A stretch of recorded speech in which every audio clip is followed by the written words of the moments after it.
चलो देखो, तो हम लोग सबसे पहला थ्योरम करने जा रहे हैं और हम लोग मिड पॉइंट थ्योरम खत्म करने के बाद साइंस का एक दो चैप्टर पढ़ेंगे। हम लोग फिर कंटिन्यूअस थोड़ा ज्योमेट्री पढ़ेंगे। मिड पॉइंट थ्योरम इसलिए पढ़ा रहे हैं बिकॉज कई लोग का एग्जाम में आ रहा है। तो अगर हम लोग बात करें सबसे पहले कॉन्ग्रुएंसी का, हम बोले तो वीडियो देख के आने, तब भी कुछ लोग में भी नहीं देखा होगा, तो अब नहीं देखा तो हम रिवीजन करवा दे रहे। जिन लोग देख के आया है उन लोग रिलेट करना। बात समझ में आ गया? हम लोग पढ़ेंगे mid point theorem. Mid point theorem proof करने के लिए ना जितना भी थ्योरम है अपना बुक में, उसको लगभग प्रूफ करने के लिए लगभग सब थ्योरम में कॉन्ग्रुएंसी का जरूरत पड़ेगा। अगर तुम मेरा वीडियो देखा तो हम सब बार बार बोल रहे थे कि कॉन्ग्रुएंसी कितना इंपॉर्टेंस है। कॉन्ग्रुएंसी चैप्टर नहीं है एक भी क्लास 9 में, वो पढ़ा देता है 7, 8 में ही पढ़ाई हो जाता है। चाहे तुम पढ़ाओ चाहे तुम नहीं पढ़ाओ, वो 7, 8 में पढ़ाई हो जाता है। लेकिन वहां हम नहीं सीखे। अब नहीं सीखे तो कोई दिक्कत नहीं है। यहाँ पे हमको कॉन्ग्रुएंसी इतना सीखना है कि हम उसको यूज कर पाए, उसको हम सिर्फ यूज कर पाए। हमको कॉन्ग्रुएंसी चैप्टर अब फिर से दोबारा पढ़ाने का कोई मतलब भी नहीं बनता है। बोलो कोई बात समझ में आ गया? तो अगर हम लोग बात करें हम लोग का जो चैप्टर है, हम लोग अगर बात करें हम लोग का जो चैप्टर है जिसका नाम है मिड पॉइंट थ्योरम, थ्योरम हो उसका ऊपर, थ्योरम का ऊपर हम लोग क्वेश्चन बनाते हैं, उसको हम लोग बोलते हैं एप्लीकेशन ऑफ थ्योरम या फिर बोलते हैं राइडर। जब हम पढ़ाएंगे तो हम बताएंगे। कोई आया है क्या? बोल देना, रुकने 2 मिनट। तो जहां पे जब हम लोग राइडर बनाएंगे, गेट खोलना ना, तो चेयर उठा के खोल लेना ना। तो राइडर जब बनाएंगे तो बताएंगे थ्योरम का एप्लीकेशन होता है राइडर। अगर तुम थ्योरम रट्टा मार लिया, क्लियर है ना, रट्टा मार लिया, पहला बात तो भैया रट्टा कहां से मार लेगा? 12-14 थ्योरम है, कुछ ना कुछ गलत लिख ही देगा, गारंटी। लेकिन अगर उसको रट्टा ही मार लिया, उसके ऊपर जो क्वेश्चन आता है जिसको हम लोग एप्लीकेशन ऑफ थ्योरम बोलते हैं, तुम्हारा क्लास 9 में चाहे क्लास 10 में लगभग ज्योमेट्री से 90 मार्क्स का पेपर में 30-35 मार्क्स का क्वेश्चन आता है, जिसमें से 5 नंबर का एक तो थ्योरम आता है, 2 तो दिया रहता है, एक लिखना रहता है। 5 नंबर का कंस्ट्रक्शन आता है, 2 तो दिया रहता है, एक तो करना रहता है। और 3 नंबर का आता है राइडर। राइडर को हम लोग बोलते हैं एप्लीकेशन ऑफ थ्योरम। मतलब जो तुम थ्योरम पढ़ेगा उसी का वहां पे यूटिलाइजेशन होता है प्रूफ करने के लिए। आ रहा बात सबको समझ में? तुम ये 13 नंबर के बाद ज्योमेट्री आएगा कम से कम 30 से 35 नंबर का, तो बचा हुआ 20 नंबर तुम कभी जिंदगी में लिख ही नहीं पाएगा। पहले तो थ्योरम ही गलत लिख देगा, पहले तो थ्योरम ही गलत लिख देगा। उसका राइडर तो बहुत दूर का बात है, और उसका जो ऑब्जेक्टिव आता है वो तो उससे भी और बहुत दूर का बात है। क्लियर है? और फिर से हम बोले ज्योमेट्री यहाँ किसी को नहीं आता, हमको पूछने का जरूरत नहीं, क्योंकि हम जानते हैं किसी को नहीं आता है। और हमको नहीं आता है ज्योमेट्री और थ्योरम भी अगर हम नहीं सीखेंगे तो हमको राइडर्स आएगा ही नहीं। और हम ये हर बार बोले हैं, तुम लोग का क्लास में भी हम पहला बार बोल रहे हैं, अगर मेरे को ज्योमेट्री नहीं आता मतलब हमको मैथ नहीं आता। क्योंकि आगे जब तुम पढ़ने जाएगा क्लास 11 में, तो ये जो अरिथमेटिक पढ़ रहा है ये सब धरा का धरा रह जाएगा। एक्चुअल में जो हम लोग 11th क्लास में जाके जब मैथ का पढ़ाई करते हैं तो एक्चुअली वहां पे पढ़ाई होता है अलजेब्रा, ज्योमेट्री पढ़ाई होता है मोस्टली, सारा कुछ ज्योमेट्री। अलजेब्रा भी पूरा ज्योमेट्री में कन्वर्ट हो जाता है। क्लियर है ना? इसीलिए ज्योमेट्री सीखना जरूरी है। थ्योरम क्या होता है भैया? अभी पूरा बात समझा रहे हैं। थ्योरम क्या होता है? 1 मिनट खाली एक आदमी से मिल ले रहे हैं बार बार। थ्योरम क्या होता है, उसको प्रूफ कैसे करते हैं, उसको राइटर्स में अप्लाई कैसे करते हैं, ये पूरा चीज हम सिखाने का कोशिश करेंगे। तुम्हारा काम है सीखने का कोशिश करना, रट्टा नहीं मारने का। और वंस तुम सीख गया, एक बार तुम सीख गया, फिर तुमको याद नहीं करना पड़ेगा। फिर तुमको जब भी तेरे को देगा तू उठेगा, देगा, लिख देगा। खाली उसका लिए लगेगा कॉन्ग्रुएंसी, तो उसको हम थोड़ा सा रिवाइज करवा दे रहे हैं। देखो 2 मिनट में कॉन्ग्रुएंसी का रिवीजन करवाते हैं। कॉन्ग्रुएंसी का होता है भैया किसी भी 2 ट्रायंगल को कंपेयर करने का तरीका। कुछ नहीं बोलो, खाली सुनो। और हम जानना भी नहीं चाहते कौन वीडियो नहीं देख के आया, क्योंकि हमको उससे मतलब ही नहीं है कि कॉन्ग्रुएंसी 2 ट्रायंगल को कंपेयर करने का तरीका। अगर किसी भी 2 ट्रायंगल का, जिन लोग वीडियो देख रहा है उन लोग भी कॉन्ग्रुएंसी वीडियो पहले देख लो। कॉन्ग्रुएंसी वीडियो नहीं देखेगा, कॉन्ग्रुएंसी नहीं आएगा तुमको। ये थ्योरम तो दूर का बात है, इसका बाद जो थ्योरम है वो भी नहीं समझ में आएगा, उसका बाद जो थ्योरम है कोई थ्योरम समझ में नहीं आएगा। सारा थ्योरम कॉन्ग्रुएंसी पे बेस्ड है। अगर कोई 2 ट्रायंगल है, दोनों को अगर हम कंपेयर करना चाहते हैं और अगर दोनों का तीनों साइड इक्वल है तो हम बोल सकते हैं दोनों ट्रायंगल कॉन्ग्रुएंट है। दोनों ट्रायंगल, और अगर दोनों ट्रायंगल कॉन्ग्रुएंट है तो उसका जो बचा हुआ तीनों एंगल है वो सीपी से इक्वल हो जाएगा। मतलब इनडायरेक्टली अगर बोले तो 2 ट्रायंगल अगर कॉन्ग्रुएंट है तो उसका सारा कुछ इक्वल होता है। प्रूफ करने के लिए 3 कंडीशन लगता है। होता 6 चीज इक्वल है, तीनों एंगल भी और तीनों साइड भी। प्रूफ करने के लिए सिर्फ 3 चाहिए। तो एस एक तरीका, दूसरा ए, तीसरा ऐसे, चौथा चौथा यही 4 तरीका है कॉन्ग्रुएंट करने का। ठीक है ना? इस पे हम नहीं जा रहे हैं, हटा दे रहे हैं।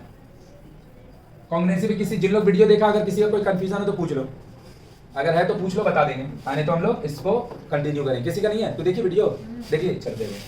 तो भैया थ्योरम होता क्या है? थ्योरम हमको समझ में इसलिए नहीं आता है ना, थ्योरम में 2 चीज होता है। एक तो होता है जो मेरे को प्रूफ करना है, उसको हम लोग बोलते हैं आरटीपी, रिक्वायर्ड टू प्रूफ। आपको प्रूफ क्या करना है? रिक्वायर, आपका रिक्वायरमेंट टू प्रूफ, क्या रिक्वायरमेंट है प्रूफ करने का। और दूसरा चीज होता है गिवन, क्वेश्चन में कुछ डेटा प्रोवाइड करता है। तो थ्योरम जो स्टेटमेंट होता है इसमें कुछ डेटा गिवन होता है। आता डाउट कुछ डेटा आरटीपी होता है, वो पढ़ के ही समझ में आ जाता है कि इसमें दे क्या रहा है और पूछा मांगा नहीं है, प्रूफ क्या करने बोला है, प्रूफ। ये दो चीज अगर हम आइडेंटिफाई कर लिए तो थ्योरम 50% वही होगी। बात समझ में है? और अगर तुमको कॉन्ग्रुएंसी आता है, बिकॉज हम बार बार बोल रहे हैं, इसलिए जिन लोग भाई वीडियो देख रहे हैं उन लोगों को पहले बोल रहे हैं कॉन्ग्रुएंसी वीडियो देख लो। अगर तुमको कॉन्ग्रुएंसी आता है तो तुम्हारा और 30% काम आसान हो गया, क्योंकि अपना बुक में जितना भी theorem, most of the theorem, 2-1 को छोड़ के सारा थ्योरम सारा का सारा थ्योरम कॉन्ग्रुएंसी से प्रूफ होगा, सारा थ्योरम कॉन्ग्रुएंसी से प्रूफ होगा। बात समझ आ रहा है क्या? कोई दिक्कत किसी को नहीं? तो बच्चा 20% क्या, यही 20% हम तुमको सिखाएंगे। तो क्या करना है, स्टेटमेंट पढ़ के गिवन क्या है, क्वेश्चन में बता क्या रहा है, दे क्या रहा है, उसको बोलते हैं गिवन, और प्रूफ क्या करने बोल रहा है उसको बोलते हैं आरटीपी। ये दो चीज अपन लोग पहचान लिए, मतलब मेरा थ्योरम का 50% काम हो गया। यही मेरे को नहीं समझ में आता गिवन क्या, आरटीपी क्या है, और कॉन्ग्रुएंसी अगर आता है, क्यों भैया कॉन्ग्रुएंसी सब में लगेगा, तो 20% ही क्या होगा, हर थ्योरम में चेंज होगा। तो हम पढ़ के दिखाते हैं, पहले हम समझाते हैं, फिर स्टेटमेंट पढ़ेंगे। तो स्टेटमेंट है क्या, ध्यान से देखिए, किसी भी ट्राइंगल का, ध्यान से ये मिड पॉइंट थ्योरम, और हम क्या बोले थे, अगर कोई भी ट्राइंगल दो ठो कॉन्ग्रुएंट होगा तो उसका तीनों साइड भी इक्वल होगा, तीनों मतलब उसका 6 पार्ट। अगर दो ट्राइंगल का तीनों साइड भी इक्वल है, तीनों एंगल भी इक्वल है, तो देखने पूरा आइडेंटिकल होगा, हाँ या ना? तो उसका पेरीमीटर भी दोनों का सेम होगा, उसका हाइट भी पूरा सेम होगा, उसका अंदर में जितना एरिया है, मतलब कॉन्ग्रुएंट दो ठो ट्राइंगल अगर होगा तो उसका हर कुछ इक्वल होता है, हर कुछ इक्वल होता है, सेम नहीं इक्वल ही होता है पूरा, सेम मतलब तो इक्वल ही, हर कुछ इक्वल होगा। देखो ध्यान से बोल रहा है क्या, थ्योरम क्या है कि अगर किसी ट्राइंगल का आप एक साइड का मिड पॉइंट लीजिए, लाइक ए बी का मिड पॉइंट डी लिए, दूसरे साइड का मिड पॉइंट लीजिए, लाइक इसका ई लिए, तो किसी भी ट्राइंगल का कोई भी दो ठो साइड का अगर मिड पॉइंट को आप जोड़ दीजिए, कोई भी दो ठो साइड का अगर मिड पॉइंट को आप जोड़ दीजिए, तो जो लाइन बनेगा वो बचा हुआ जो थर्ड साइड है उसके साथ पैरेलल भी होगा और उसके साथ हाफ भी होगा। मतलब जो आपका DE का लेंथ होगा वो BC का हाफ होगा, जो DE का लेंथ होगा वो BC का। किसी भी ट्राइंगल का कोई भी दोनों साइड, कोई भी दोनों साइड का मतलब भैया, अगर ट्राइंगल हम ऐसा बना दें MNO, और हम इन दोनों का मिड पॉइंट ले लें, इन दोनों का मिड पॉइंट ले लें, अब जो लाइन बनेगा, मतलब P क्या है, MO का मिड पॉइंट है, Q क्या है, NO का मिड पॉइंट। तो हम दो साइड लिए और दोनों का मिड पॉइंट को मिला दिए, तो जो लाइन बनेगा वो MN का पैरेलल भी होगा और MN का हाफ भी होगा, MN का पैरेलल भी होगा, MN का हाफ भी होगा। बात समझ में?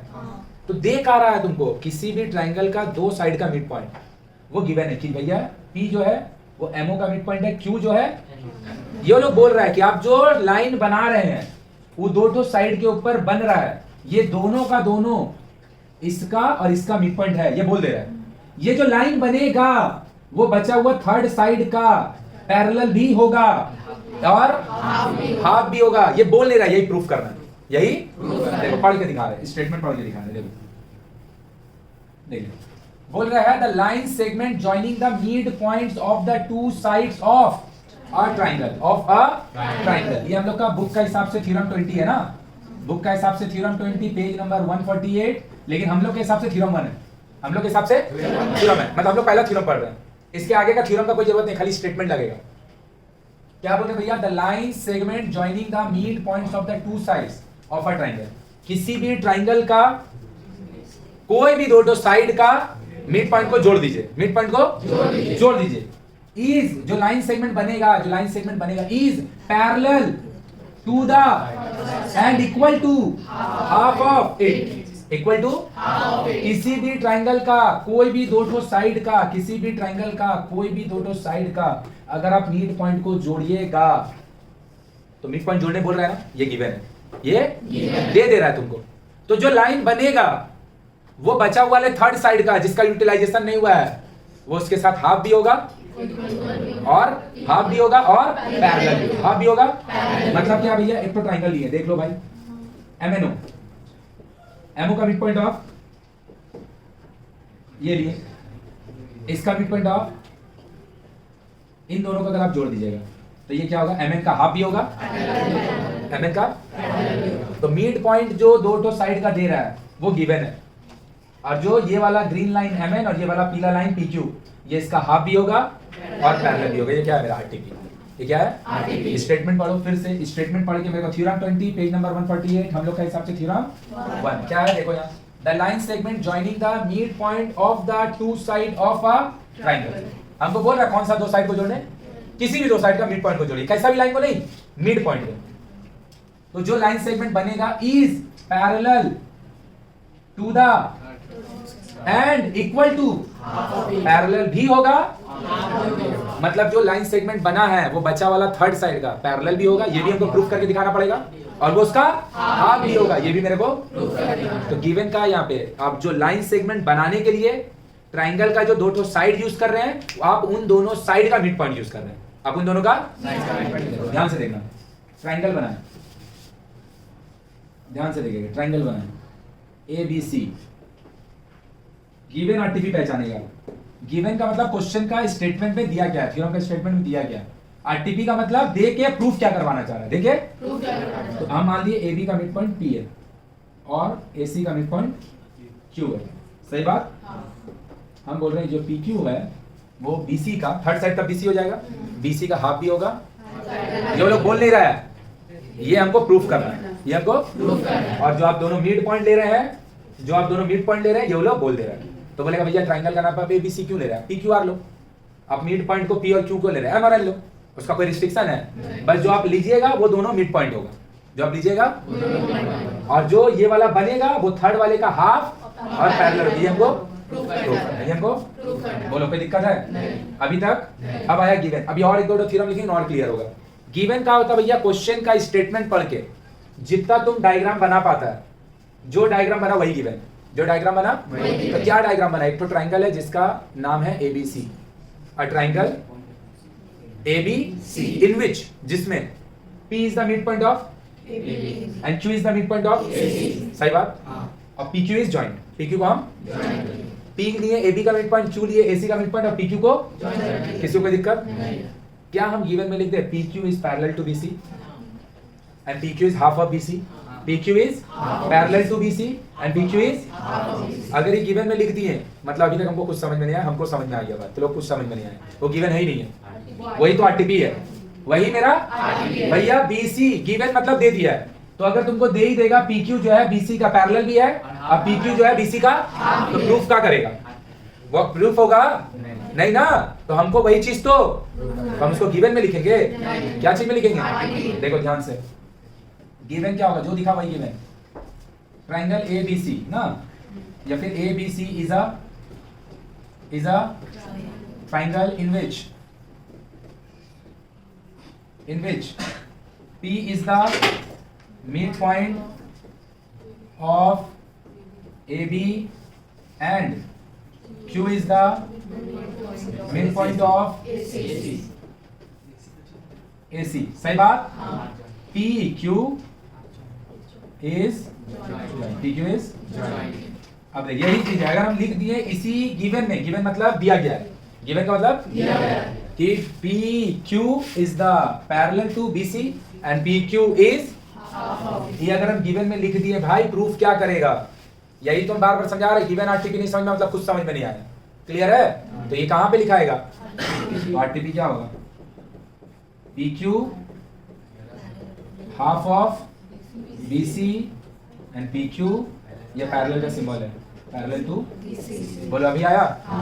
अब आया भाई कि गिवन, पहले स्टेटमेंट पढ़ेंगे, डायग्राम बनाएंगे, जो डायग्राम बनाएंगे वही गिवन, और स्टेटमेंट पढ़ के पहचानेंगे कि करने को बोल कर रहा है, वो हो जाएगा मेरा RTP, क्लियर है। थर्ड चीज आता है कंस्ट्रक्शन, क्या आता है कंस्ट्रक्शन। कंस्ट्रक्शन क्या है भैया, क्वेश्चन में जितना डेटा अवेलेबल है, स्टेटमेंट में जितना डेटा अवेलेबल है, अगर उसका यूटिलाइजेशन करके मेरा डेटा प्रूफ नहीं हो रहा है, मेरा काम नहीं हो रहा है, हमको जो प्रूफ करना है वो हम प्रूफ नहीं कर पा रहे, तो हम अपना मन से क्वेश्चन में कुछ कंस्ट्रक्ट करते हैं, अपना मन से क्वेश्चन में कुछ कंस्ट्रक्ट करते हैं। तो यहाँ पे हम कंस्ट्रक्ट करेंगे क्या, यहाँ पे हम कंस्ट्रक्शन करेंगे, ध्यान से देखिएगा, यहाँ पे हम कंस्ट्रक्शन करेंगे, AB जो लाइन है उसका पैरेलल C से एक लाइन ड्रॉ करेंगे, और जो PQ यहाँ पे था उसको बढ़ाएंगे, वो इधर से जाके इसको Q पे Q अनदर PQR लिख देगा, R पे काट देगा। तो what is the construction, construction का किया है a line parallel to AB is drawn, कहां से? From C। C से AB का पैरेलल एक तो लाइन ड्रॉ की है भाई। अगर ते 30% भी थ्योरम समझ गया ना, खत्म होने के बाद और थोड़ा समझाएंगे तो और 20% समझ जाएगा, तब भी 50% से ज्यादा नहीं समझेगा कि थ्योरम होता क्या है। लिखते रहेंगे ना बार बार, तब तुमको समझ में आने लगेगा। तो तुम खाली ध्यान से देखो, ठीक है ना, ध्यान से खाली देखो। तो C से AB का पैरेलल एक लाइन ड्रॉ की है, C से AB का पैरेलल एक लाइन ड्रॉ की है जो PQ का एक्सटेंडेड पोर्शन से R पे कटेगा। So what is the construction? A line parallel to AB is drawn from C का मतलब पॉइंट C का साथ पॉइंटर बोलने की जरूरत है। A line parallel to AB is drawn from C which intersect, जो काट रहा है, which intersect the extended PQ, द PQ का बढ़ा हुआ पार्ट से C से जो लाइन ड्रॉ हो रहा है उसको कहां पे जाके काट रहा है? तो कैसे लिखेंगे कंस्ट्रक्शन? हिंदी में लिखेंगे तो C से AB का पैरेलल एक लाइन ड्रॉ किए जो PQ का एक्सटेंडेड पोर्शन से बढ़ा हुआ पार्ट को R पे जाके काटता है। इंग्लिश में बोलेंगे तो a line from C is drawn parallel to which intersect, काटना मतलब intersect, which intersect the extended at. पहले तो एगो चीज जान ले, फिर से बोल दे रहे ज्योमेट्री नहीं आता मतलब मैथ नहीं आता है, इसीलिए सीखने की कोशिश करो, नहीं तो इतना देर समझाने कोई चीज नहीं, हम लिख के निकल जाते हैं, तुमको समझ कुछ नहीं आता। समझी कि नहीं समझी? तो कंस्ट्रक्शन का होता भैया जब मेरे को जो प्रूफ करने दिया वो हम नहीं कर पा रहे, उसका लिए जो हम एक्स्ट्रा कुछ करते हैं उसी को हम लोग बोलते हैं कंस्ट्रक्शन। उसी को हम लोग बोलते हैं। किसी को कोई दिक्कत है? पक्का कोई दिक्कत? तो कंस्ट्रक्शन मेरा हो गया। अब हम लोग करते क्या है, हम लोग जब डायग्राम बनाते हैं, अगर किसी का भी स्कूल में पढ़ाया हुआ होगा और तुम अगर कम से कम कोशिश भी किया होगा एग्जाम में लिखने का, हम लोग पूरा डायग्राम पहले बना देते हैं। ये ग्रीन पोर्शन तो तब ना आएगा भाई जब तेरे को समझ में आ जाएगा कि भैया जितना डेटा दिया हुआ उससे मेरा काम नहीं होगा। अगर हो गया तब तो उतना ही में काम, अगर काम नहीं हो रहा तब ना कंस्ट्रक्शन करेंगे। हम अगर पहले डायग्राम बना दिए कंस्ट्रक्शन लिखने से पहले, मतलब वही का प्रूफ हो गया कि तुमको कुछ थ्योरम समझ में नहीं आया। नहीं तो तुम हमेशा कंस्ट्रक्शन तभी करेगा डायग्राम में जब तुम यहाँ पे कंस्ट्रक्शन लिखेगा, क्योंकि गिवन और आरटीपी में ये ग्रीन लाइन का कोई जिक्र ही नहीं है। ये कहां पे आ रहा है? पक्का? तो डायग्राम संगे संग बस स्टार्ट हुआ थ्योरम, इतना डायग्राम हम कैसे बना देंगे? इतना डायग्राम स्टार्टिंग में बना दिया मतलब हम रट्टा मारे। बोल क्लियर है? तो क्या हो गया देख ले ध्यान से। गिवन लिख लिए, अब कंस्ट्रक्शन लिख रहे हैं, तो कंस्ट्रक्शन क्या लिख रहे हैं ध्यान से देखना। A line parallel to PQ, sorry AB is drawn from C which intersect मतलब होता काटना, which intersect the extended PQ तो यहीं पे तक था, उसको बढ़ाया तब ना बेटा, the extended PQ at, चलो लिखो जल्दी से देखो। अब देख, तो पहला पार्ट थ्योरम में बोला क्या, देख इधर पे सारा लोग, जब भी थ्योरम करेगा उसमें सबसे पहला काम होता है आइडेंटिफाई करना कि उसमें गिवन क्या बोल रहा है, बोलना क्या चाह रहा है हम लोग, जो तुमको प्रोवाइड करा रहा है जिसको तुम यूज करेगा, और तुमको प्रूफ करने का बोल रहा है। जो बोलता है उसको बोलते हैं गिवन, और जो प्रूफ करते हैं हम लोग उसको बोलते हैं हम लोग आर्टिकल। तो क्वेश्चन में बोल क्या रहा था, the line segment joining the midpoint of the two sides of a triangle, किसी भी ट्रायंगल का कोई भी दो साइड को आप जोड़ दो, तो जो लाइन बनेगा वो बचा हुआ थर्ड साइड जिसको आप यूज नहीं किए थे वो उसके साथ हाफ होगा। कई लोग बोल रहा था, अभी देखो ना 10 बार हमको प्रूफ मिल गया कि कुछ समझ में पहले से किसी को नहीं आता है थ्योरम। उसका रीजन भी है 8 क्लास तक जो 4 को रहता है तुम याद कर लेता है, और मैं भी याद किया तो पास तो हो ही जाएगा। पास करने के लिए सीख ही नहीं रहा है, कोई भी चैप्टर पास करने के लिए नहीं सीख रहा है, पूरा छोड़ देगा कोचिंग यहाँ का, सब बच्चा छोड़ के चलिए हम किसी और को पढ़ा के कमाई लेंगे, सब कोई पास हो जाएगा अभी लिख के दे देगा। समझ में आ गया ना? तो पास होने के लिए, नंबर लाने के लिए पढ़ाई करना छोड़ दो, अरे तो 10 का बाद खुश हो जाएगा, इसीलिए सीखने के लिए पढ़ाई करो। बोल बात समझ में आया कि ऊपर से किया? मेरा पास सबको ही छोड़ दे, दुनिया में कहीं पे भी कोचिंग मत कर, तब भी सबको 9 पास हो जाएगा, और 9 तो दूर का बाद 10 भी पास हो जाएगा। तुम 9 का बाद डायरेक्ट, इतना इजी सिलेबस है ना पास करना कि 9 का बाद 10 में भी जाके दे देगा तो पास हो जाएगा। बोलेगा 9 से 10 में हो जाएगा, हाँ हो जाएगा। कितना नंबर पास मार्क्स होता है? 25 नंबर होता है ना रे भाई। 10 नंबर स्कूले का हाथ में रहता, दे ही देता है। हम 10 का बात कर रहे हैं, तो बचा कितना 90 में लाने का? 15। कम से कम हर पेपर में 20 से 25 MCQ आता है 10 क्लास का, वो तो पूछ के बगल वाला लिख देगा तो भी पास हो जाएगा। तो पास होने के लिए और नंबर लाने के लिए छोड़ दो, सीखने के लिए पढ़ो। कि बोला क्या है कि ट्राइंगल है, उसका दो साइड का मिड पॉइंट लिए P और Q। तुम नाम अगर P और Q नहीं देगा तो MN ले लो, अब प्रूफ करने का बोला, ये वाला लाइन बीसी का हाफ होगा, और अगर हम ये वाला चीज गिवन में लिख दिए, मतलब हम प्रूफ करेंगे क्या, मतलब हम प्रूफ सब बात तो गिवन ही में लिख दिए, तो ये गिवन का पार्ट नहीं किसका है, आरटीपी का। कंस्ट्रक्शन क्या होता है, जो चीज दिया है उसको अगर हम प्रूफ नहीं कर पा रहे हैं तो प्रूफ करने के लिए जो हम लोग एक्स्ट्रा काम करते हैं उसी को बोलते हैं कंस्ट्रक्शन, उसी को बोलते हैं कंस्ट्रक्शन। लिखे तो दिक्कत, अब हम प्रूफ लिखने जाएंगे। क्या लिखेंगे, हम तुमको लॉजिकल तर्क देके बताएंगे कि पीक्यू जो है वो बीसी का आधा है। लॉजिकल तर्क देकर बताएंगे पीक्यू जो है वो बीसी का आधा है। यही होता है, दो तरह का एक मैथ होता है, एक मैथ होता है जिसको हम लोग क्वांटिटेटिव मैथ बोलते हैं। क्वांटिटेटिव का मतलब होता है नंबर, क्वांटिटेटिव मैथ का मतलब भैया नंबर से खेलना, कि तुम एक तो सामान को कीना 10% उसमें लाभ किया, सामान का दाम 500 है तो उसका एसपी कितना होगा। इस सब तरह का जो क्वेश्चन जहां पे हम लोग लिख लिख के सॉल्व करते हैं, इस तरह का मैथ को हम लोग बोलते हैं क्वांटिटेटिव मैथ। और दूसरा एक तो मैथ होता है जिसको हम लोग बोलते हैं analytical math. Analytical math, reasoning math. Reasoning मतलब कोई एक चीज है, जैसे पीक्यू है और बीसी का आधा है, पीक्यू जो है वो बीसी का, ये हमको प्रूफ करना है, तो क्या स्केल से माप के दिखा देंगे, हमको तर्क देना पड़ेगा, इसी को रीजनिंग बोलते हैं इंग्लिश में। हमको तर्क देना पड़ेगा कि बीसी जो है लॉजिकली एनालिटिकली हम एनालाइज कर रहे हैं, उसको देख रहे हैं, समझ रहे हैं, और उसको रीजन का साथ बता रहे हैं पीक्यू बीसी का आधा है, माप के नहीं बता रहे हैं, रीजन देके बता रहे हैं। आ रहा मेरा बात समझ में, इसी को हम लोग बोलते हैं रीजनिंग, इसी को हम लोग बोलते हैं रीजनिंग, कि पीक्यू को बीसी का हाफ हम क्या करेंगे, प्रूफ करेंगे रीजन के साथ, रीजन के आ रहा मेरा बात समझ में। तो जो न्यूमेरिक मैथ होता है जिसको क्वांटिटेटिव मैथ बोलते हैं वो आसान होता है, वो आसान होता है, नहीं समझा मेरा बात। वो नंबर से खेलना आसान चीज है। अलजेब्रा कल बता रहे थे, वो फैक्टराइज करना, 2 को बता देंगे, 3 को बता देंगे, तुम थोड़ा भी अगर मन से समझा और मन से समझाएं तुम चौथा बना देगा। लेकिन यहाँ पे क्या तर्क दे के बताना पड़ेगा कि उसका हाफ क्यों है, और कितना नया नया चीज आएगा अभी देख। उसके लिए हम 2-3 चीज जो हमको लगेगा प्रूफ में पहले बता दे रहे हैं कि कोई भी क्वाड्रिलैटरल, क्वाड्रिलैटरल का होता है जिसका 4 साइड होता है। कोई भी क्वाड्रिलैटरल अगर पैरेललोग्राम होगा तो पैरेललोग्राम का ऑपोजिट साइड पैरेलल भी होता है, पैरेलल भी होता है और इक्वल भी होता है। पैरेलल होने का क्या मतलब है कि आप इधर से इधर इसको माप दीजिए, इधर से इधर इसको माप दीजिए, इधर से इधर इसको माप दीजिए, हर बार इक्वल है, हर बार दोनों पैरेलल लाइन का डिस्टेंस ऐसे करके मापे तो 5 सेंटीमीटर, ऐसे करके मापे तो 3 नहीं होगा, हर बार 5 ही होगा, है ना। और दूसरा पैरेलल लाइन का बच्चा वाला डेफिनेशन कि वो कभी भी आपस में इंटरसेक्ट नहीं करेगा, कभी नहीं करेगा। तो पैरेललोग्राम का ऑपोजिट साइड पैरेलल भी होता है और इक्वल भी होता है। बोलो कोई दिक्कत है? तो पैरेललोग्राम का प्रॉपर्टी क्या है भैया? पैरेललोग्राम का प्रॉपर्टी है कि उसका जो साइड से ऑपोजिट वाला इक्वल भी होता है, पैरेलल भी होता है, इक्वल भी होता है। दूसरा बात हम बोल रहे हैं एक तो क्वाड्रिलैटरल है आपके पास, ये एक तो क्वाड्रिलैटरल है आपके पास, प्रूफ कीजिए कि ये पैरेललोग्राम है। दोनों दो अलग बात है। हम बोल रहे हैं ABCD इज अ पैरेललोग्राम और हम बोल रहे हैं ABCD proof that ABCD is a parallelogram. दोनों दो सेम चीजें की अलग चीज है। ABCD is a parallelogram and prove that ABCD is a, दोनों सेम बात है कि अलग बात है? सेम बात है कि अलग बात है? सेम बात है, सेम बात है कि अलग बात है? बोल कुछ भी, हम सिखाएंगे भाई, हम सिखाएंगे, हम यहाँ खड़े हैं सिखाने के लिए जिसको सीखना है। अलग बात है, एक में हम बोल रहे हो पैरेललोग्राम है, एक में हम बोल रहे हो उसको प्रूफ करो पैरेललोग्राम, मतलब अभी तक ये प्रूफ नहीं हुआ कि पैरेललोग्राम है या और वो पक्का है। हम बोल रहे आई हैव 10 रुपीज और हम बोल रहे proof that I have 10 rupees, दोनों तो अलग बात है। आई हैव 10 रुपीज का मतलब तुमको मेरा पॉकेट में हाथ डाल के देखने की जरूरत है, मेरे पास 10 रुपया आया, तुम मान लो।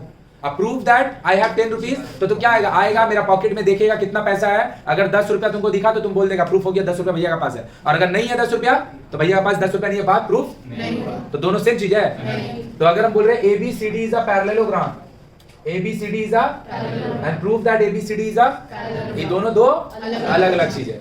तो अगर बोलेगा ABCD एक पैरेललोग्राम है, इसका मतलब इसका ऑपोजिट साइड इक्वल भी होगा, पैरेलल भी, इक्वल भी होगा, पैरेलल भी होगा, सही बात। और अगर तुमको प्रूफ करने बोलेगा कि ABCD एक तो पैरेललोग्राम है, तो ये प्रूफ करने का 2 तरीका है।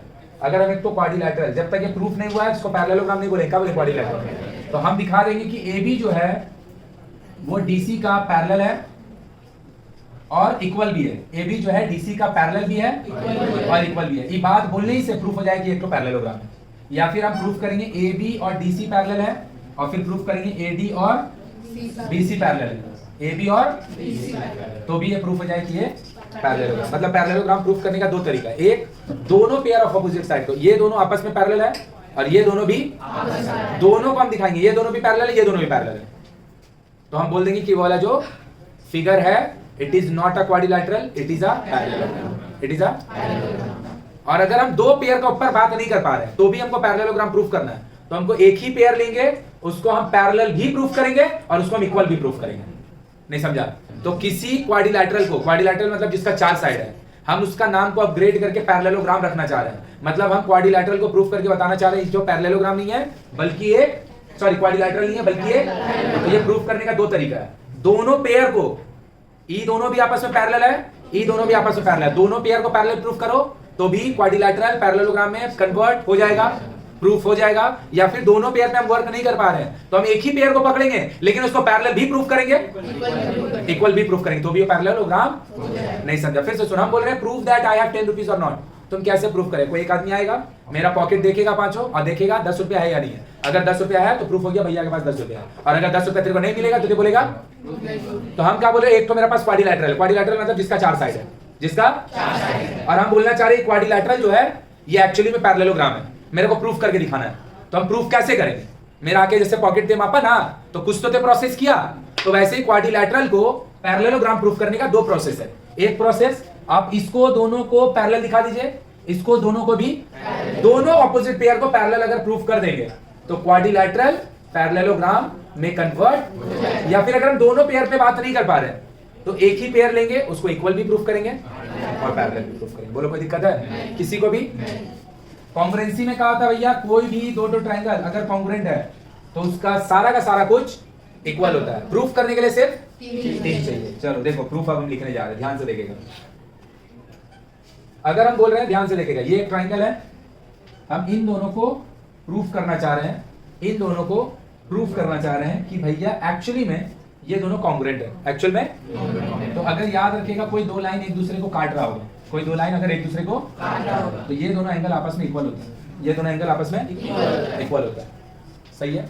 बोल तो भाई आशुतोष कॉल के लिए, कोई भी दो लाइन एक दूसरे को जब काटता है, कोई भी दो लाइन आपस में जब एक दूसरे को काटता है तो ये एंगल और ये एंगल आपस में इक्वल होता है, और ये एंगल और ये एंगल भी आपस में इक्वल होता है, दोनों अपोजिट साइड वाला इक्वल होता है। अगर ऐसे करके काट देगा तो ये दोनों इक्वल होगा, और ये वाला अगर ऐसे करके काट देगा तो ये वाला इक्वल होगा। काहे होगा? इक्वल होगा, ठीक है ना? काहे होगा? बोल। Vertically opposite angle. काहे होगा?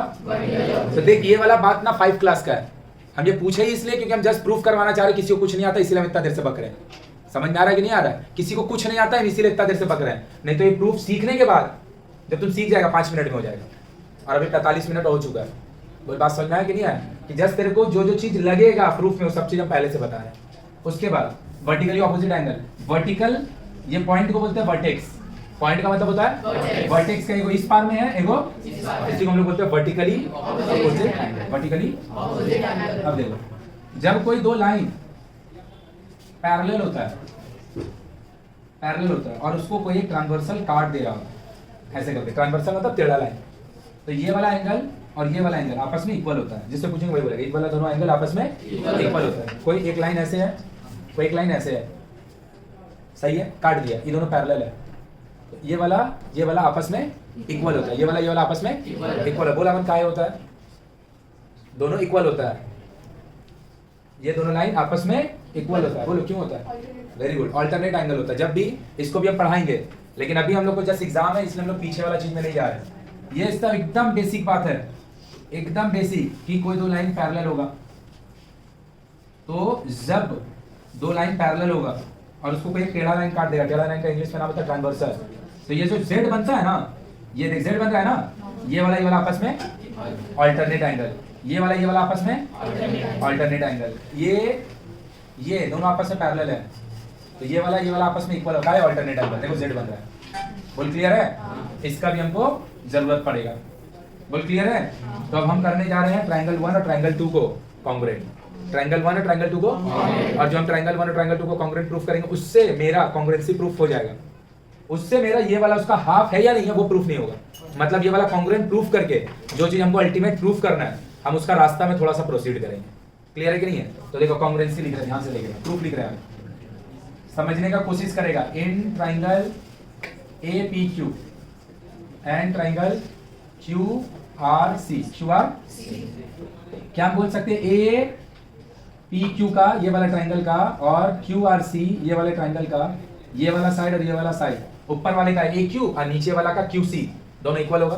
का है क्योंकि क्यू जो है वो एसी का, क्यू जो है एसी का हाफ है, मिड पॉइंट है। क्यू जो है एसी का और क्यू अगर एसी का मिड पॉइंट है, क्यू अगर एसी का मिड पॉइंट है, इसका मतलब क्या है? सॉरी, क्यू एसी का मिड पॉइंट है। ये कौन बोला? आपका मर्जी है, गिवन यही बोला है। गिवन में बोला है कि आप जो दो पॉइंट यूज कर रहे हैं वो एक्चुअली में किसी ट्राइंगल का दो साइड का मिड पॉइंट है। तो ये वाला चीज को अगर हम लिखेंगे, ध्यान से देखना कैसे, A Q equal to Q C, why Q is the midpoint of, Q is the midpoint of AC. कहा है? आपका मर्जी, नहीं गिवन नहीं है। बोलो किसी को कोई दिक्कत नहीं है। तो ऊपर वाला ट्राइंगल और नीचे वाला ट्राइंगल का एक कंडीशन मिल गया, ऊपर वाला ट्राइंगल और नीचे वाले ट्राइंगल का एक कंडीशन मिल गया। कॉन्ग्रुएंट प्रूफ करने के बाद कितना कंडीशन चाहिए? एक तो मिल गया और दो चाहिए। क्या ये दोनों लाइन इक्वल होगा? तो भैया ये वाला का नाम क्या होगा? पी क्यू ए, इसका नाम क्या होगा? सी क्यू आर, दोनों इक्वल होगा। क्या है? Vertically opposite. Angle A Q P is equal to C Q R, क्या है? वर्टिकली, तुम लोग पूरा लिखेगा, वर्टिकली ऑपोजिट। दो कंडीशन हो गया, एक कंडीशन और मिल जाएगा तो मजा ही आ जाएगा। क्या है? कॉन्ग्रुएंट प्रूफ हो जाएगा। ये वाला एंगल और ये वाला एंगल दोनों इक्वल होगा। क्या है? Alternate angle. क्या है अल्टरनेट? देख ध्यान से, क्योंकि ये वाला जो साइड है और ये वाला जो साइड है दोनों पैरेलल है और ये उसका लिए ट्रांसवर्सल का काम कर रहा है। तो क्या ये तीनों मिलकर जेड नहीं बना रहा है? क्या ये तीनों मिलकर जेड नहीं बना रहा है? देख, एकदम समझने की कोशिश करेंगे स्टेप बाय स्टेप कैसे लिख रहे हैं। बोल आया के ऊपर से किया। तो भैया ये दोनों मिलकर अल्टरनेट एंगल बना रहा है। अल्टरनेट एंगल तभी बनता है जब लाइन पैरेलल होता है। जब लाइन पैरेलल होता है, तुमको कौन बोला ये दोनों पैरेलल है? कौन बोला? क्वेश्चन में तो बोला नहीं है, हम लोग कंस्ट्रक्शन किए हैं। क्या किए हैं? देख ध्यान से क्या लिख रहे हैं।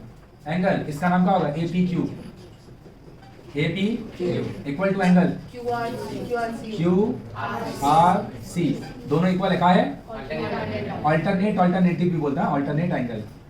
क्या है alternate angle? By construction, by कि हम कंस्ट्रक्शन ऐसा किए हैं कि ये दोनों भाई साहब आपस में पैरेलल, और अगर पैरेलल होगा तो अल्टरनेट एंगल बनेगा ही बनेगा। और अल्टरनेट एंगल का होता है आपस में इक्वल होता है। हम अल्टरनेट के ऊपर पढ़ाई करवा देंगे, लेकिन अभी प्रूफ में करीब लग रहा है। तो भैया अल्टरनेट के बारे में पढ़ाई क्या होता है? सब 8 क्लास में होता है। समझ में आया कि नहीं? अल्टरनेट, को इंटीरियर, को एक्सटीरियर, कॉरस्पॉन्डिंग, को एक्सटीरियर वहां पे था, वहां पे भी तुमको कोई पढ़ाया होगा। तो दो ही चीज हुआ होगा, या तो तुम नहीं सीखा होगा या तो सामने वाला नहीं समझाया होगा, या तो समझाया होगा तो तुमको समझ नहीं आया होगा। तो सेम 3 चीज यहाँ पे भी आएगा। हम सिखाएंगे, ये रीजन तो खत्म हो गया, अब 2 ही रीजन बचा। या तो तुम सीखेगा नहीं, या तो तुमको हम समझा रहे तो भी तुमको समझ नहीं आएगा। 8 क्लास में ये सब जो बता रहे ना, कॉन्ग्रुएंसी का जो यूज 7-8 में रहता है। अल्टरनेट, कॉरस्पॉन्डिंग, को इंटीरियर, को एक्सटीरियर, वर्टिकली ऑपोजिट एंगल, ये सब भी 8 या 7 में रहता है। तब भी हमको नहीं आता है, क्योंकि नहीं आता उसका यही प्रूफ हो गया कि हम यही वाला नहीं बता पाए। और ऐसा नहीं है कि आशुतोष को नहीं आता था, और भी किसी से पूछते तो मोस्ट ऑफ द लोग को नहीं आता था। अल्टरनेट का मतलब नहीं उसको आता था तो सारे को आता था, मोस्ट ऑफ द लोग को नहीं आता था। तो भैया हम तुमको पूछ भी नहीं रहे अल्टरनेट एंगल होता क्या है। हम दो एंगल को इक्वल किया, हम तुमसे पूछे तुम खाली बताओ रीजन का है, तुम काहे भी नहीं बता पा रहे, मतलब अल्टरनेट एंगल तुम देखा ही नहीं है। तो यहाँ पे क्या होगा भैया? बुक में थोड़ी नहीं था। तो 3 केस होगा, या तो भैया तेरा टीचर नहीं पढ़ाया होगा, या तो तुम पढ़ा होगा तो तुमको समझ नहीं आया होगा, या तो टीचर पढ़ाया भी होगा, अच्छा से पढ़ाया होगा, तुम खुद ही नहीं समझना चाहा होगा। क्लियर है ना? तो ये 3 ही रीजन हो सकता है। 3 में से अभी भी ज्योमेट्री में वही 3 रीजन है नहीं सीखने का, कि तेरे को कोई सिखाएगा नहीं, वो तो हम सिखाएंगे, हमको पता है। तो एक रीजन खत्म हो गया। अब बचा 2 रीजन, हम तेरे को सिखाएंगे तो भी तू सीख नहीं पाएगा, हो सकता है तुम्हारा दिमाग ही नहीं ले पा रहा है। दूसरा, तू सीखना ही नहीं चाह रहा है। तो 3 रीजन में से एक रीजन खत्म हो गया कि हम तेरे को पढ़ाएंगे ही पढ़ाएंगे, एक खत्म हुआ ना भाई। तो दूसरा ते भी खत्म कर ले अपना तरफ वाला कि भैया हम सीखेंगे ही सीखेंगे। अब एक ही रीजन बचा ना नहीं सीखने का, कि आप बता भी रहे तो भी हमको समझ नहीं आ रहा है। ये अभी भी एक रीजन बच सकता है, समझ में आ रहा है मेरा बात? ये भी बच सकता है। तो हम और देर समझाएंगे, और देर समझाएंगे, और देर समझाएंगे। तो तुम भी अपने एफर्ट डाल के सीखने की कोशिश करो। बोलो बात क्लियर है क्या?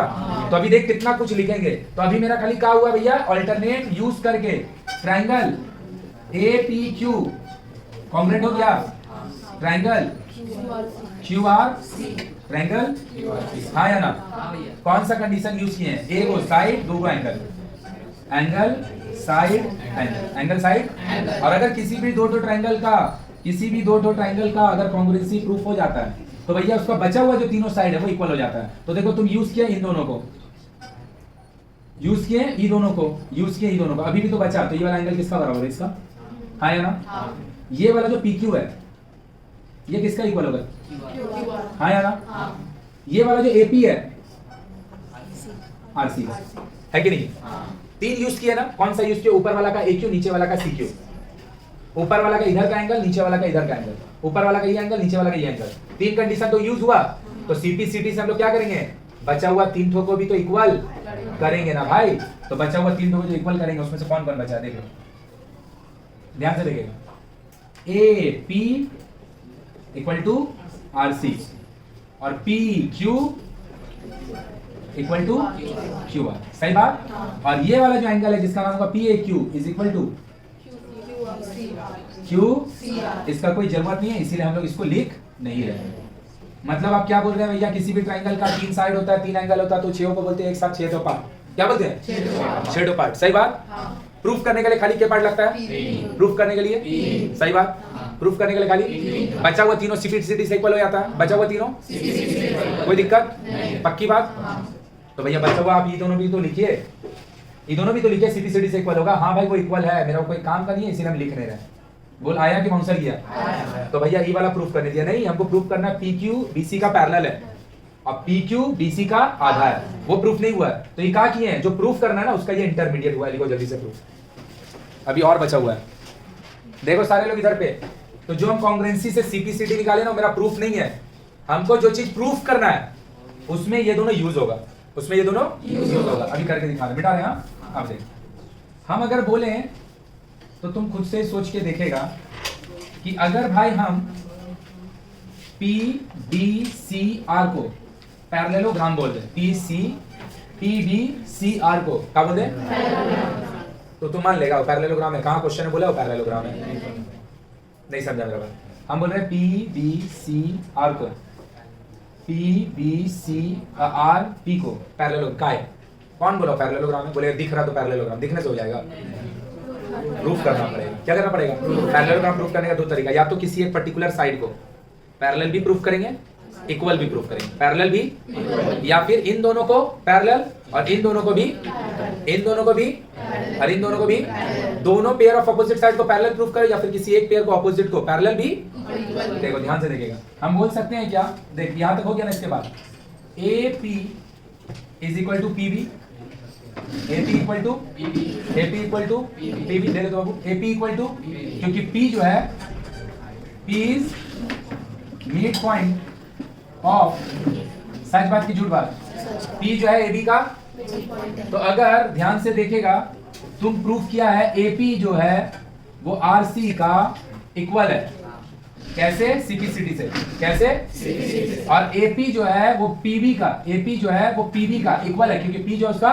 तो हम क्या बोल सकते हैं, देख ध्यान से, ये वाला चीज जिसका नाम है 1, ये वाला चीज जिसका नाम है 2, अगर ये दोनों आपस में इक्वल है, और ये वाला चीज जिसका नाम है 1 और ये वाला चीज जिसका नाम हम रखने जा रहे 3, तो 1 2 का भी इक्वल है, 1 3 का भी इक्वल है। तो हम बोल नहीं सकते 3 और 2 भी आपस में इक्वल है, 3 और 2 भी आपस में इक्वल है। ध्यान से देखो क्या लिखने जा रहे हैं,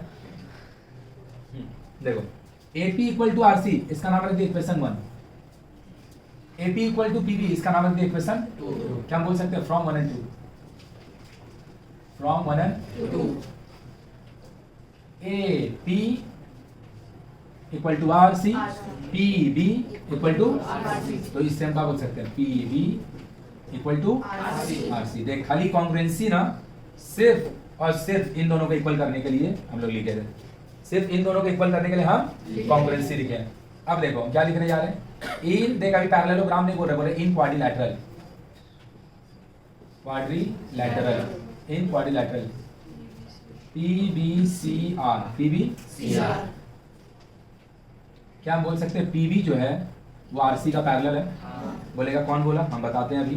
तुम जो कंस्ट्रक्शन किया था ये वाला लाइन, वो इस तरीके से ही किया था कि वो AB का पैरेलल हो, और अगर वो AB का पैरेलल होगा RC, तो PB भी तो उसी का पार्ट है। तो हम क्या बोल नहीं सकते हैं? BP पैरेलल टू बाय, आपका मर्जी नहीं, बाय कंस्ट्रक्शन, बाय ये हम लोग कंस्ट्रक्शन किए ना। और क्या हम बोल सकते हैं? PB इक्वल टू RC, क्यों? क्योंकि हम लोग इसको ऊपर में इसी को हम लोग बोलते हैं प्रूफ डबल। क्या बोलते हैं? Proof double. तो देख ध्यान से, अभी तक तुम PBCR PBCR, इसका नाम क्या रखा था? क्वाड्रिलैटरल, मतलब एक ऐसा फिगर जिसका 4 साइड होता है। फिर हम प्रूफ किए कि PB जो है वो CR का इक्वल भी है और PB जो है वो RC का, तो एक ही पेयर को लिए इक्वल भी प्रूफ किए। अब इसका नाम क्वाड्रिलैटरल से अपग्रेड करके हम बोल सकते हैं PBCR इज अ पैरेललोग्राम। अब उसका नाम क्या हो गया? किसी को कोई दिक्कत है? अब पैरेललोग्राम का प्रॉपर्टी होता है कि भैया एक बार अगर ये पैरेललोग्राम प्रूफ हो गया, मतलब जो PR है ऑपोजिट साइड है ना, ये ना पैरेललोग्राम, उसका जो ऑपोजिट साइड PR है वो BC का इक्वल भी होगा और उसका जो ऑपोजिट साइड PR है वो BC का पैरेलल भी होगा। BC को तो दिक्कत है? तो जो ऑपोजिट साइड PR है वो BC का इक्वल भी है और जो ऑपोजिट साइड PR है वो BC का। किसी को कोई दिक्कत? हम ये कॉन्ग्रुएंसी वाला खाली यहाँ निकाल के लिख रहे हैं क्योंकि हम नीचे का मिटाएंगे, इसको हम हटाएं। अब तुम दिमाग लगा के देख, क्या तुम ये बात कि PR जो है BC का पैरेलल भी है, PR जो है BC का इक्वल भी है, बिना पैरेललोग्राम प्रूफ नहीं बोल पाता? तो तुम प्रूफ ही किए क्या कि वो पैरेललोग्राम है, इसलिए ऐसा हुआ। अब ध्यान से देख, अगर PR और BC आपस में पैरेलल होगा तो उसी PR का पार्ट तो PQ है, उसी PR का पार्ट तो हम बोल सकते हैं क्या PQ पैरेलल टू BC। यही तो तुमको प्रूफ करना था। क्या बोले? ध्यान से देख, ये लाइन इसका नाम रखे A, बीच में एगो B दे दिए, एगो C दे दिए, इसका नाम रखे CD, और हम बोल रहे हैं कि DE। चल हम बोल रहे हैं AC जो है वो CD ED का पैरेलल है। तो अगर तू इससे इतना काट के हटा देगा तो क्या AB और D आपस में पैरेलल नहीं होगा? तो भैया अगर पूरा P से लेके R तक BC का पैरेलल होगा तो ये जो PQ है वही तो PR का पार्ट है, तो क्या BC का पैरेलल नहीं होगा? यही तो प्रूफ करने दिया रेखा कि जो PQ है वो BC का। बोलो अभी आया कि अभी भी नहीं आया? अभी सेकंड प्रूफ बाकी है कि PQ BC का हाफ है। PQ ध्यान से देखना, क्या हम लोग कॉन्ग्रुएंसी में प्रूफ किए हैं PQ और QR आपस में इक्वल है? PQ आपस में कैसे प्रूफ किया? बाय कॉन्ग्रुएंसी, या फिर ब्रैकेट में लिख देंगे CP। तो अगर PQ और QR दोनों आपस में इक्वल है तो क्या हम बोल नहीं सकते Q जो है वो PR का मिड पॉइंट है? P और R यहां से यहां तक, उसमें से PQ और RQ आपस में इक्वल अगर होगा तो Q क्या होगा? तो तू खुद से सोच के देख, अगर ये पूरा लाइन AB है, बीच में अगर C है, ये पूरा अगर 20 है, तो ये जो AC होगा 10 होगा और ये जो BC होगा वो भी। तो हम बोल नहीं सकते AC का जो वैल्यू होगा वो AB का आधा होगा, हाँ या ना? बोलेगा भैया BC भी जो होगा वो पूरा AB का, BC भी जो होगा वो भी पूरा AB का। सच बात है? किसी को कोई तकलीफ? तो हम क्या बोल सकते हैं यहाँ से PQ पूरा PR का आधा होगा, PQ पूरा PR का हाफ होगा, हाँ या ना? तो तुम बोलेगा भैया ये भी लिख के दिखाइए, QR जो होगा वो भी पूरा PR का। लेकिन तो मेरा कोई काम करना है, मेरा प्रूफ में PQ है कि PR है? PQ है प्रूफ में, इसलिए हम क्या लिखे PQ हाफ ऑफ। कोई तकलीफ? और हम लोग अभी पैरेललोग्राम से प्रूफ किए कि PR और BC दोनों इक्वल है, PR और BC। यही तो मेरा सेकंड प्रूफ था, यही तो मेरा। किसी को समझ नहीं आया, लेकिन थ्योरम हो चुका है खत्म, प्रूफ हो चुका है, खत्म हो गया। और क्या, यही तो प्रूफ करना था, पैरेलल प्रूफ करना था, वो भी कर दिए, हाफ प्रूफ करना था, वो भी कर दिए। कॉन्ग्रुएंसी सिर्फ किस लिए लिखा था पता है? सिर्फ और सिर्फ कॉन्ग्रुएंसी लिखाया था ये दोनों चीज को इक्वल करने के लिए। कैसे?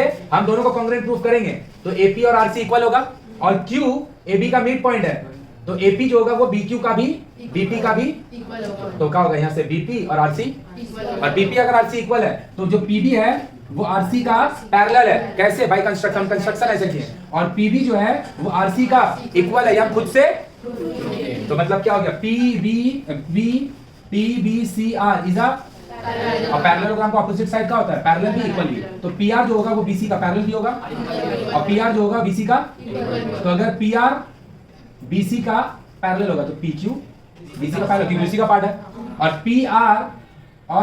PQ और QR कॉन्ग्रुएंसी तो दोनों को इक्वल किए हैं, तो क्या यहाँ से बोल सकते हैं QPR का, PQPR का मिड पॉइंट है, तो PQ को हम क्या बोल सकते हैं? पूरा PR का। QR को भी हम बोल सकते थे पूरा PR का हाफ, लेकिन QR प्रूफ में नहीं। तो PQ जो होगा वो पूरा PR का, PQ जो होगा पूरा PR का। और हम पैरेललोग्राम प्रूफ कर चुके हैं कि PR जो है वो BC का, तो PR को हटाएंगे उसका जगह पे। तो यही तो मेरा दूसरा प्रूफ था। बोला अभी भी आया थोड़ा थोड़ा सा। भैया तुम बोल नहीं आया पूरा, हम जानते हैं कहाँ से नहीं आया। अरे मेरा भाई सुन, अभी देखो लिखने देंगे तो नहीं लिख पाएगा। चीज का हुआ उसको रिकॉइल कर कि जो पैरेललोग्राम, हम जानते हैं पूरा नहीं समझ में आया, तुम हम पढ़ा रहे हैं उसका साथ साथ बोल रहे हैं। पैरेललोग्राम सिर्फ प्रूफ किस लिए हुआ, ताकि हम इन दोनों को इक्वल कर पाए। जैसे इन दोनों को इक्वल करेंगे, कॉन्ग्रुएंसी का सेकंड कंडीशन से हाफ वाला प्रूफ आ जाएगा।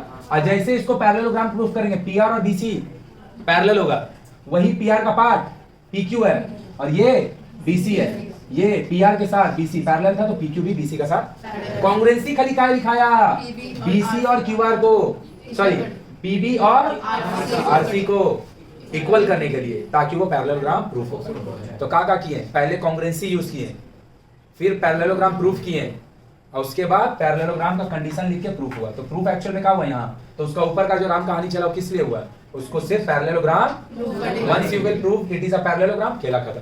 बोलो बात समझ में आया? चलो लिखो जल्दी से, 1 मिनट में लिखो।